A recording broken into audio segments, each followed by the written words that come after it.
Defensive tackles. Osa Odigizua from the Cowboys. Speaking of the Cowboys, he's an upcoming free agent. Milton Williams, Levi Onwuzurike, B.J. Hill, Calais Campbell, Jerron Reed, Poona Ford, Tair Tart, Tershawn Wharton, DJ Jones, a guy that we didn't have on that list, but I'll shout out Bobby Brown III from the Los Angeles Rams, who I think was really nice as a run defender this year.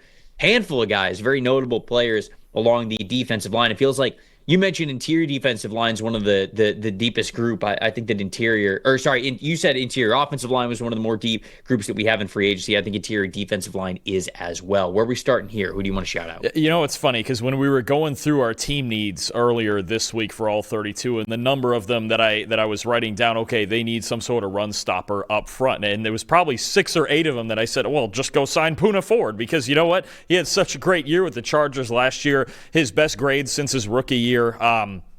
5th overall this year among defensive tackles, 3rd among defensive tackles in run defense grade, and a negative grade on just 9.8% of his run defense snaps. That's an elite mark. The only player who was lower was Dexter Lawrence. So Ford is not a guy who the traditional stats and the sacks are going to tell you, oh, that's an elite player, but the impact he has inside in the run game, you could see that was a big reason that the Chargers got so much better in run defense this year was Ford, and even Tair Tart, who also is a free agent there. So they're going to have to figure out which or both, or how many of those guys up front again that they can retain, like we mentioned before. But Poona Ford's a guy I think just for the run defense factor. I think about San Francisco as a team that could think about him. Dallas is a team that could think about him if they could afford him, because he's a little bit older. I think he's 31 years old. I think even the New York Jets, who need somebody next to Quinnen Williams who could stop the run. There's a lot of places that Poona Ford could go. The Cincinnati Bengals are losing B.J. Hill, but they could bring Ford in. There's a lot of options for him. I think the market's going to be better for him than you think.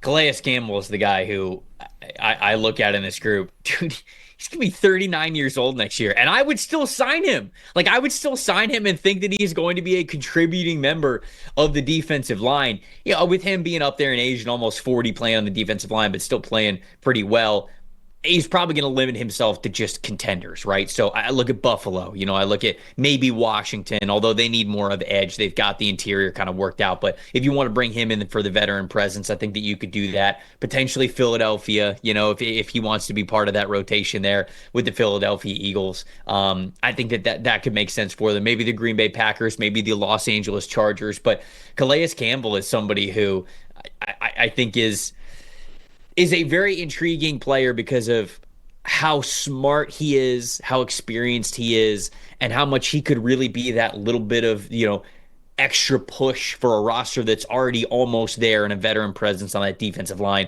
to help a team maybe get over the top for a Super Bowl. So I love the Poona Ford shout out. I think that you're right. I think the teams that are really looking to upgrade their run defense, he is one of them. Again, I think Bobby Brown is another one. Tershawn Wharton from the Chiefs is another one there, but I'm most intrigued about where Calais Campbell is going to land, and which team that he decides to sign with, because I really do think he could be an impactful signing there. Thanks for watching, everybody. Make sure you like and subscribe the video, and if you don't have a PFF Plus subscription, you can get one to see all the premium stats that we talked about here on the show, plus the expert betting and fantasy advice over at subscribe.pff.com. The description is also right below, so if you are not a PFF Plus subscriber, you can come one today.